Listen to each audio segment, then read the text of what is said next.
Good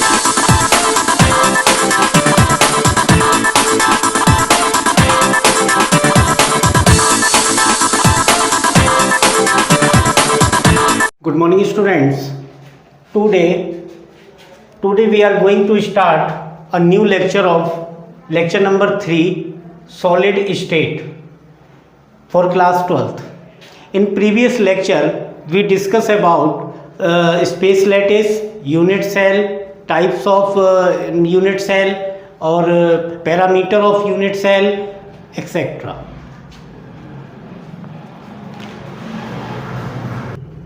In this lecture we discuss about packing fraction. What is packing fraction? Suppose करिए मेरे पास ये एक piece है, इसके अंदर बहुत सारे एटम्स रखे हुए हैं, स्फेरिकल होते हैं एटम्स इस तरह से. ये यूनिट सेल में एज्यूम कर लेता हूँ और जितना एरिया इन एटम्स ने कवर किया हुआ है यही एरिया जो होगा वो पैकिंग फ्रैक्शन होगा. यानी कि total area occupied by atoms is called packing fraction and remaining area not covered by atoms is called void. Void को आगे देखेंगे. मैं बात कर रहा हूँ पैकिंग फ्रैक्शन. पैकिंग फ्रैक्शन का मतलब होता है it represent effectiveness of packing, effectiveness of unit cell. ठीक है, इसको डिफाइन करूँ. एरिया और volume occupied by atoms in unit cell is called packing fraction. अब जब बात आएगी 2D की, अभी जो मैंने ये लिखा हुआ है ये 2D है. अगर इसके ऊपर लेयर लगा दूंगा तो 3D हो जाएगा. तो मैं जो बात करूँगा 2D में, तो 2D के अंदर जो एरिया डिसाइड किया, जो पैकिंग फ्रैक्शन डिसाइड किया जाएगा वो एरिया से किया जाएगा. यानी कि पैकिंग फ्रैक्शन इन 2D, तो 2 डायमेंशनल में तो हो जाएगा total area covered by atoms in one unit cell upon total area of unit cell. इस तरीके से बताया जाएगा. परसेंटेज में निकालना है तो मल्टीप्लाई 100 कर देना. पैकिंग फ्रैक्शन इन 3D का अपने सिलेबस में, तो इसका होता है टोटल वॉल्यूम ऑक्यूपाइड लिख दूँ या covered by atoms in one unit cell is called upon total volume of unit cell. ये फॉर्मूले होते हैं. 2D में इस तरीके से बताया जाएगा, एरिया के हिसाब से डिसाइड किया जाएगा, और 3D में वॉल्यूम के हिसाब से बताया जाएगा. तो मैं बताता हूँ कि 2D में कैसे निकालते हैं और 3D में कैसे निकालते हैं. Packing fraction in 2 dimensional unit cell. इसमें 2 तरह से पैकिंग होगी. अरे यार डॉगी, तो 2 तरह से पैकिंग होगी. भाई ये डॉगी कहाँ से आ गया?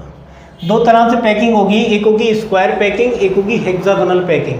स्क्वायर पैकिंग का मतलब ये होगा कि अगर मैं मान लीजिए एटम्स को इस तरह से बनाने लग जाऊँ और इस एटम के नीचे ही एक एटम लगा दूँ इस तरह से, तो ये पैकिंग हो जाएगी स्क्वायर. क्यों होगी स्क्वायर वो अभी देख लेते हैं.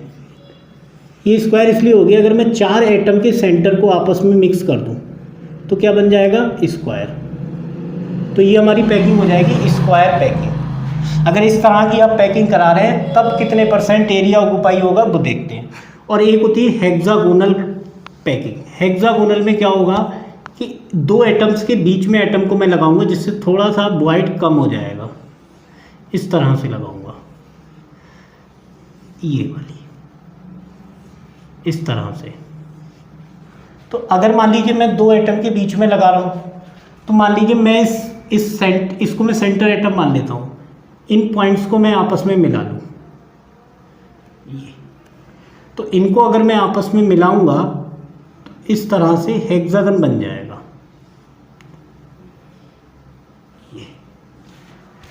तो ये जो पैकिंग होगी ये होगी हेक्सागोनल पैकिंग। तो हेक्सागन बन गया हमारा ये। अब ये एरिया जो है ये कितना कवर किया है, ये 1/3 होगा, ये होगा 1/3 और एक ये पूरा आइटम आ रहा है इसमें, ये आ गया। और इसमें कितना आ रहा है एरिया, ये आ रहा है 25%, यानी एटम का जो एरिया हो रहा है वो कितना आ रहा है 25%। तो इफेक्टिवनेस वैसे देखी जाए तो इसकी ज़्यादा होगी, इसकी कम होगी। वो देख लेते हैं अपने लोग, अभी कैसे करके देखते हैं। तो स्क्वायर पैकिंग में जो पैकिंग फ्रैक्शन कैलकुलेट करते हैं अपने, वो देखते हैं किस तरह से करते हैं। अब जैसे मैंने ये स्क्वायर पैकिंग बनाई है, अब इसमें ये एटम के जस्ट नीचे एटम आ रहा है, एटम के जस्ट नीचे एटम आ रहा है। तो आप देख रहे हैं यहाँ पर वॉइड ज़्यादा है, वॉइड का मतलब एम्प्टी स्पेस, तो एम्प्टी स्पेस यहाँ ज़्यादा है। मैंने यहाँ पे एक स्क्वायर बना लिया, 4 एटम्स के पॉइंट सेंटर को मैंने आपस में मिलाकर ABCD एक स्क्वायर बना लिया। अब इसमें क्या होगा कि जो एटम हमारे 4 इसमें आ रहे हैं, तो इसका 25% एरिया इस यूनिट सेल के अंदर आ रहा है, इस स्क्वायर के अंदर आ रहा है। तो हर एटम का 25% आ रहा है। तो यहाँ पर हमने यूनिट सेल क्या बना ली, ABC और D, ABCD। एरिया क्या आएगा, एरिया हो जाएगा हमारा इक्वल टू 2r²। क्यों हमने 2r² किया हुआ है, क्योंकि यहाँ पर ये r और ये भी r, तो ये कितना हो जाएगा 2r²। तो 2r², इसको हम लिख सकते हैं 4r², यानी 2r है, तो इसका स्क्वायर करेंगे तो कितना हो जाएगा 4r²। तो ये तो एरिया किसका आ गया, यूनिट सेल का। अब हमें यहाँ पे क्या निकालना है, इफेक्टिव नंबर ऑफ एटम्स। ये एक ज़रूरी चीज़ है, ये चीज़ तो आप समझ चुके होंगे, मैथमेटिक्स में भी होती है। तो effective number of atom calculate करना है। तो ध्यान रखें, ये जो एटम है, जैसे मान लीजिए 2 एटम को मैंने इस तरीके से आपस में मिलाया, ये 4 एटम को मैं यहाँ बना लूँ, एक एटम ये, एक एटम ये, तो 2 एटम आ गए हमारे। तो ये एरिया कितना हो गया हमारा, ये इधर का एरिया, ऐसे करके बना लेता हूँ मैं। तो ये वाला एरिया केवल 25% है, यानी बिल्कुल सेंटर से आया हुआ है, एटम के नीचे एटम है। तो ये एरिया जो पूरा आ रहा है, each atom 25% share with other atom. तो ये केवल 25% शेयर हो रहा है, ये किसी अदर एटम के साथ में या यूनिट सेल।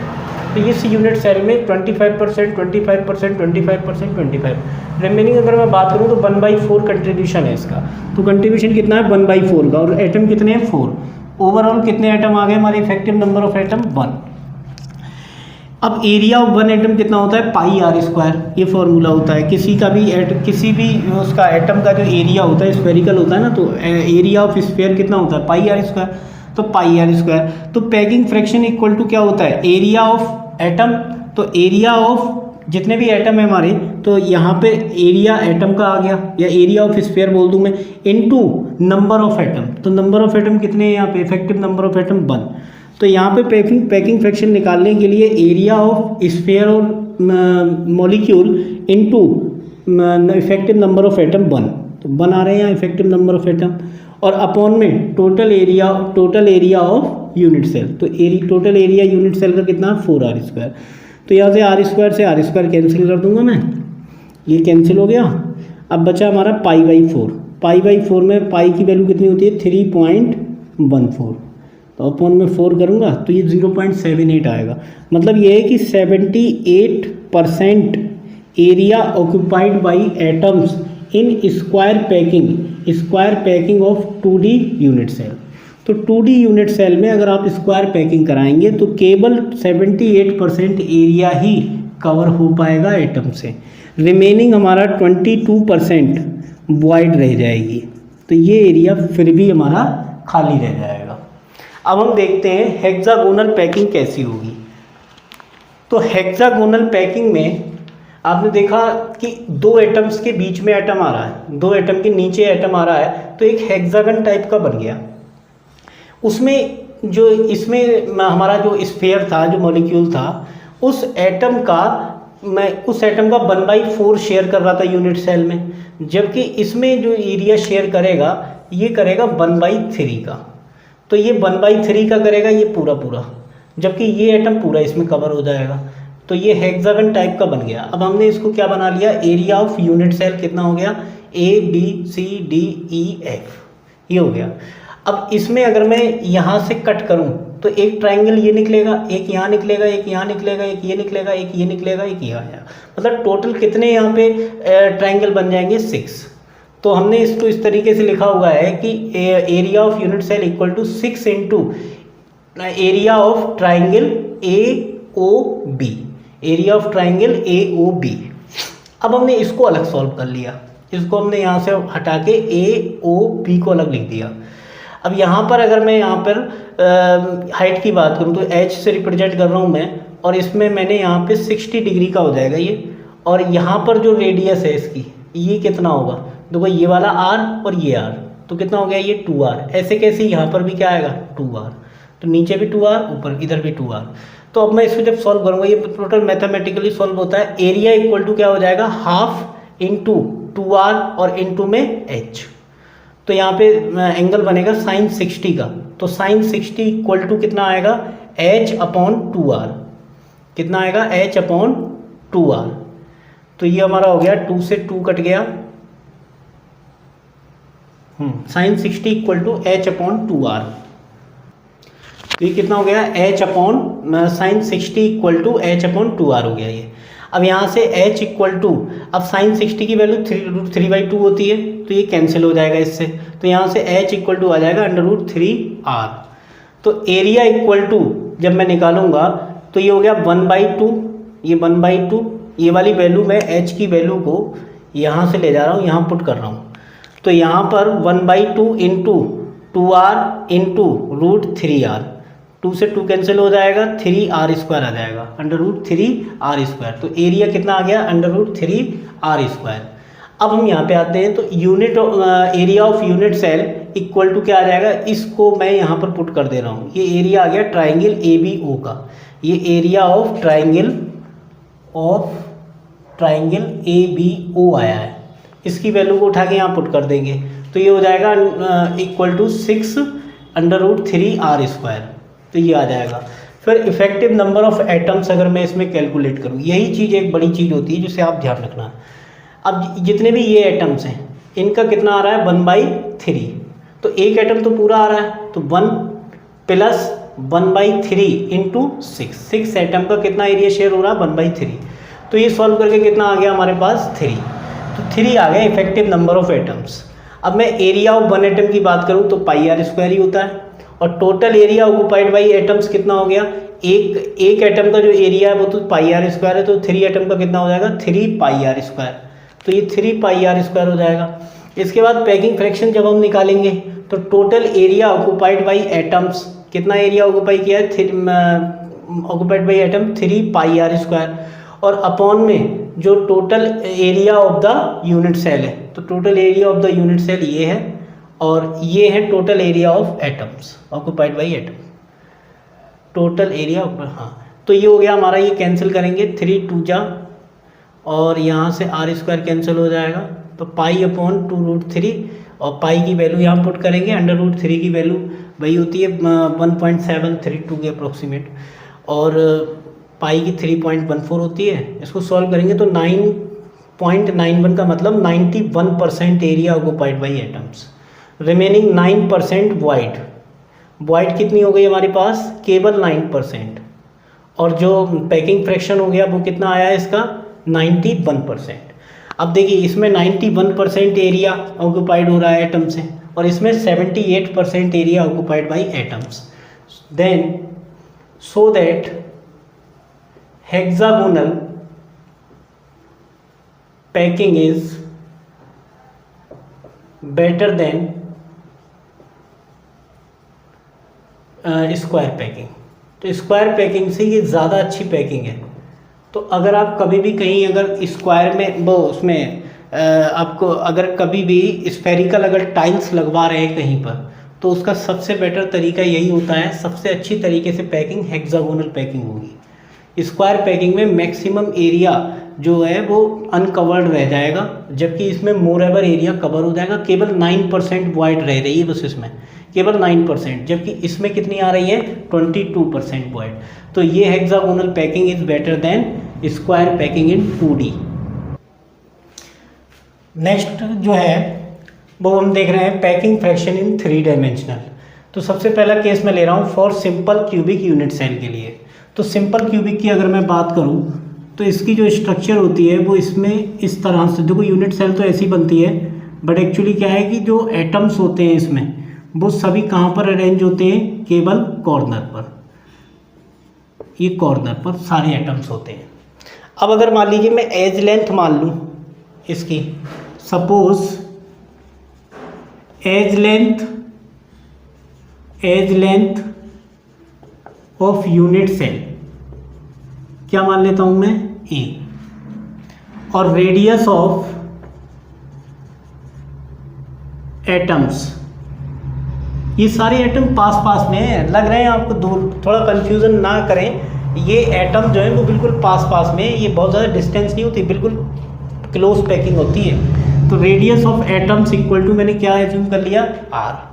तो मैंने रेडियस तो मैंने एज्यूम कर लिया, रेडियस किस, ये एटम बिल्कुल पास में है, आप ऐसे समझिए ये एटम ऐसे पास में लगा हुआ है, तो ये रेडियस यहाँ से यहाँ ये हो गई, तो यहाँ से यहाँ ये हो गई, ठीक है ना।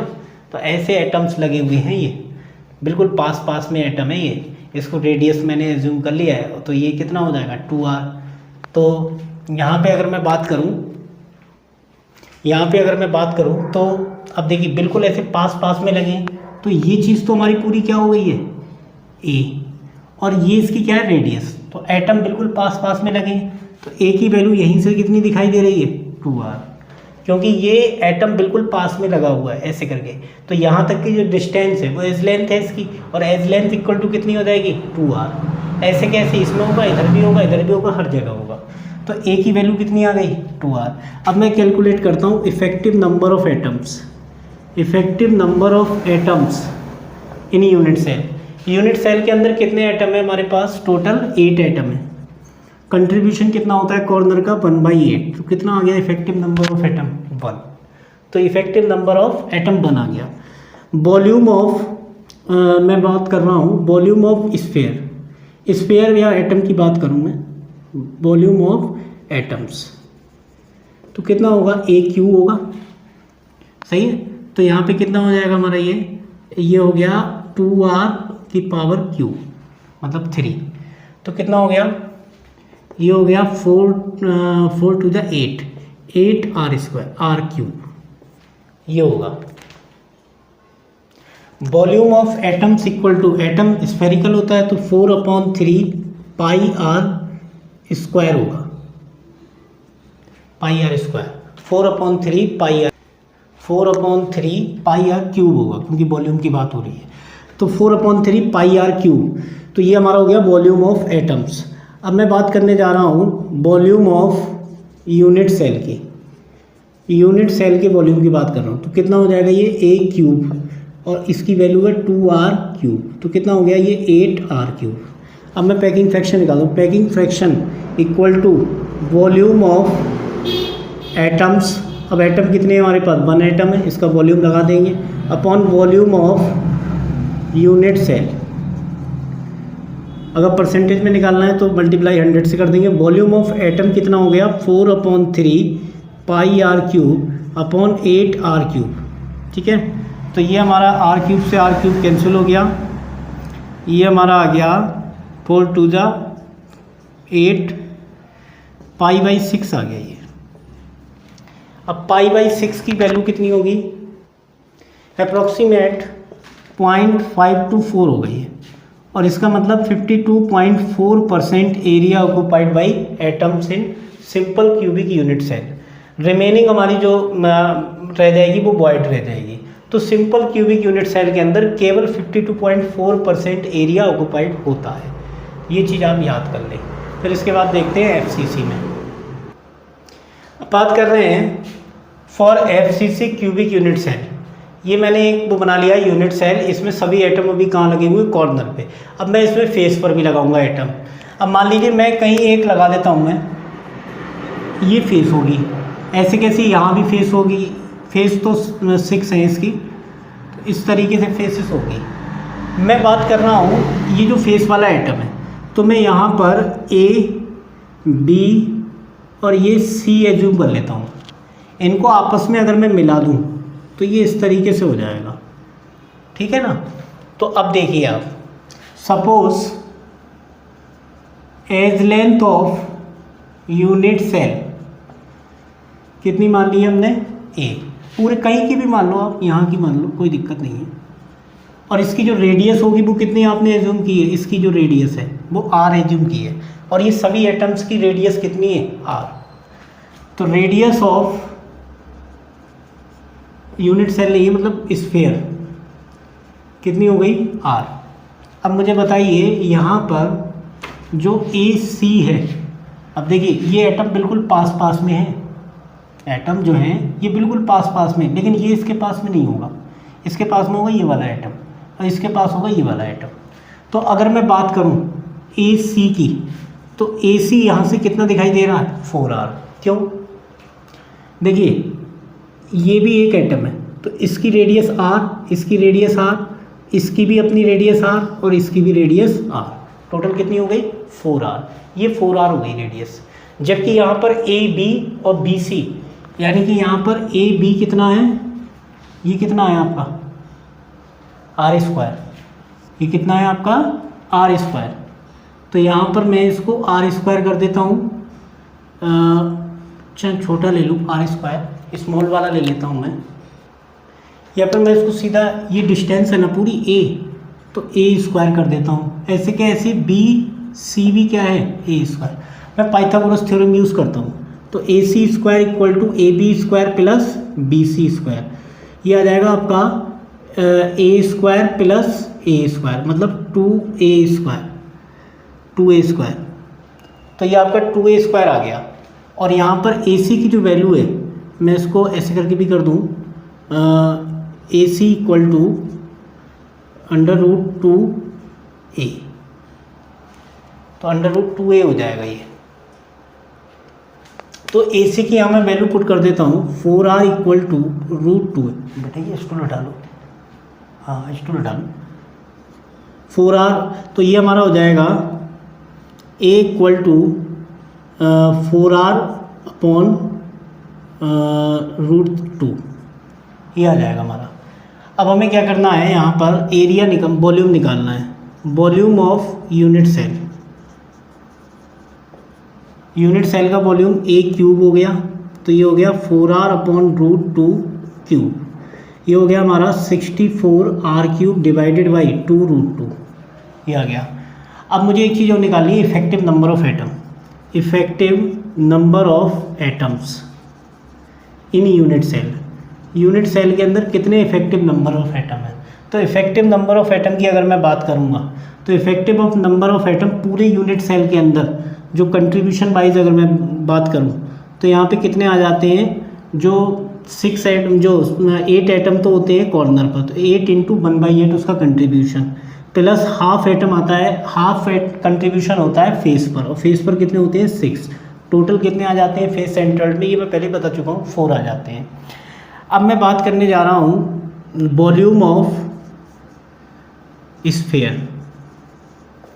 तो ये कितना हो जाएगा हमारा, स्फीयर के वॉल्यूम की मैं बात कर रहा हूँ, 4/3 πr³ × 4, 4 4 जा 16/3 πr³। तो ये दो डेटा हमारे लिए मिल गए। अब हम यूज़ कर रहे हैं पैकिंग फ्रैक्शन इक्वल टू होता है वॉल्यूम ऑफ स्फीयर इनटू, और कितने हैं हमारे, 4, और divided by volume of unit cell. Unit cell का जो वॉल्यूम है वो यहाँ पे यूज़ करना है। स्फीयर, वॉल्यूम ऑफ स्फीयर कितना हो गया हमारा, अच्छा ये तो मैं पहले ही मल्टीप्लाई कर चुका हूँ ना, ये तो वॉल्यूम ऑफ स्फीयर जो है ये होता ही है, अब मैं 4 से मल्टीप्लाई कर चुका हूँ, तो मुझे यहाँ पे मल्टीप्लाई करने की ज़रूरत नहीं है। तो ये हो जाएगा 16 πr³ डिवाइडेड बाई 3, और वॉल्यूम ऑफ ये कितना हो जाएगा हमारा 64r³ और 2√2। ओवरऑल जब आप इसको सॉल्व करेंगे तो ये आ जाएगा 4%। तो 74% area occupied by atoms in FCC। तो FCC में 74% एरिया ऑक्यूपाइड हो जाता है, जबकि रिमेनिंग 26% पैकिंग फ्रैक्शन कितना आ गया हमारा 74, ये 0.74 आएगा, और ये 0.74 को मैं यहाँ पे 74 लिख सकता हूँ, 74%। तो ये इतने परसेंट एरिया ऑक्यूपाइड हो जाता है और वाइड रिमेनिंग कितनी रह जाती है हमारी 26%। इतने परसेंट एरिया 3D में FCC से ऑक्यूपाई हो जाता है। तो ये पैकिंग फ्रैक्शन मैंने किसके लिए कैलकुलेट किया है, FCC के लिए। अब मैं बात कर रहा हूँ for BCC cubic unit cell की। इसमें मैं यहाँ पर इस तरह से पहले तो मैं बना लूँ यूनिट सेल, ये बन गई हमारी यूनिट सेल। कॉर्नर पर सभी एटम्स होंगे, लेकिन बॉडी सेंटर में क्या होता है, एक एटम बीच में होता है बिल्कुल, ठीक है ना। मैं इसको A, इसको B, इसको C एज्यूम कर लेता हूँ। और अगर मैं उसकी बात करूँ तो बीच में कोई स्फीयर नहीं है, ठीक है ना। तो यहाँ पर A B की अगर मैं बात करूँ तो ये डिस्टेंस, या मैं यहीं पे लिख देता हूँ डिस्टेंस A, और रेडियस स्फीयर की कितनी होगी, जो स्फीयर की रेडियस है वो तो आपको पता ही लग जाएगी कितनी है, R। सारे एटम बिल्कुल क्लोजली पैक्ड होंगे। एक जरूरी है एटम कहाँ होगा, बिल्कुल बीच में, बिल्कुल बीच में एटम ये होगा हमारा। अब हम बात करें, suppose edge length of unit cell A हमने एज्यूम कर लिया, रेडियस ऑफ स्फीयर कितनी हो गई, R। अगर मैं बात करूँ यहाँ पर तो ये भी कितना है, AB A है, BC A है, ठीक है ना। लेकिन ये कहाँ पर एटम आ रहा है, ये एटम हमारा आ रहा है बिल्कुल बॉडी सेंटर पर आ रहा है। अब मैं यहाँ से यहाँ तक की जो वैल्यू है इसको कैलकुलेट करूँगा, ये √2a आ जाएगी। कितनी आ जाएगी, 2a। क्यों आ जाएगी वो देखते हैं। जैसे यहाँ पे मैं ट्राइंगल ABC ले लूँ तो यहाँ हो जाएगा AC² = AB² plus BC²। AB की डिस्टेंस कितनी है, A, प्लस BC की कितनी है, A, दोनों का स्क्वायर कितना हो गया, 2a², ठीक है ना। तो जो AC की वैल्यू आएगी, AC इक्वल टू कितना हो गया हमारा, √2a। तो √2a वैल्यू आ गई है, ठीक है ना। अब मैं देख रहा हूँ, एक मैं यहाँ से यहाँ तक की डिस्टेंस देखूँगा, यहाँ पर इसको मैं एज्यूम कर लेता हूँ D। तो CD की डिस्टेंस कितनी होगी, CD यहीं से पता लग जाएगा कितना होगा, 4R, क्योंकि यहाँ पर जो बॉडी सेंटर है इस पर भी R होगा इसका, और ये भी R होगा, ये भी R है, ये भी R है। तो कितना हो गया ये हमारा 4R। तो अब जो ट्राइंगल मैं बात करूँगा वो ACD की बात करूँगा। तो ट्राइंगल ACD में तो इसमें क्या होगा, AD स्क्वायर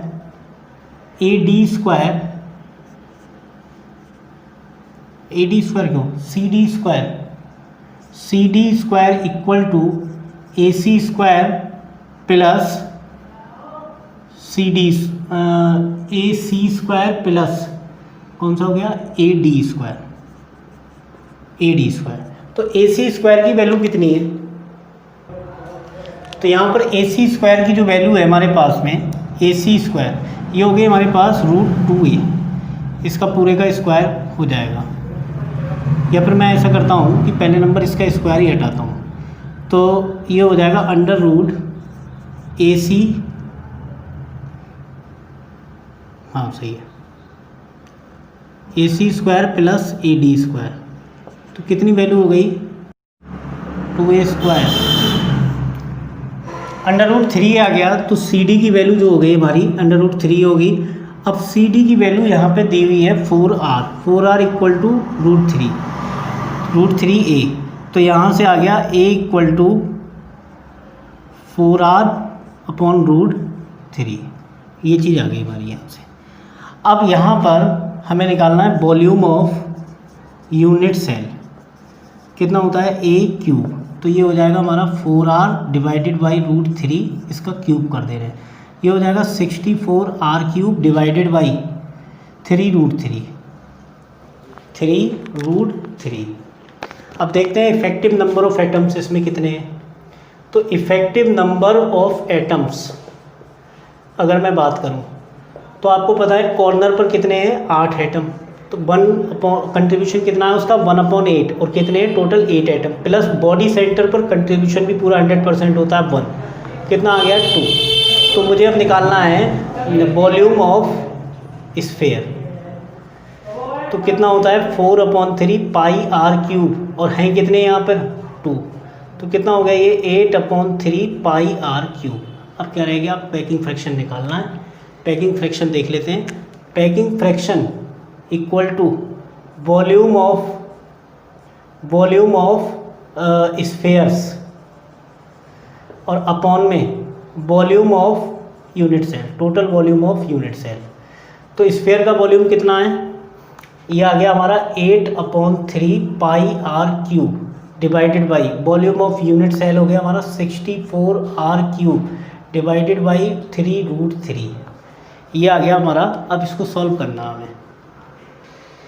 ये आपका आर क्यूब से आर क्यूब कैंसिल हो जाएगा, ये आपका कैंसिल हो गई, ये ओवरऑल आपका कैंसिल होके आएगा 60.68 आएगा। 0.68 का मतलब हो गया पैकिंग फ्रैक्शन हमारा जो परसेंटेज में आया है वो 68% हो जाएगा। रिमेनिंग वाइड जो आई है वो कितनी हो जाएगी 32% की। अब आप देखिए सिंपल क्यूबिक में कितना आ रहा था, सिंपल में आ रहा था हमारा 52.4, फेस सेंटर्ड में 74%, जबकि इसमें कितना आ रहा है 68। तो सबसे बढ़िया पैकिंग कौन सी होगी, FCC की, लेकिन किस में करानी है वो 3D में।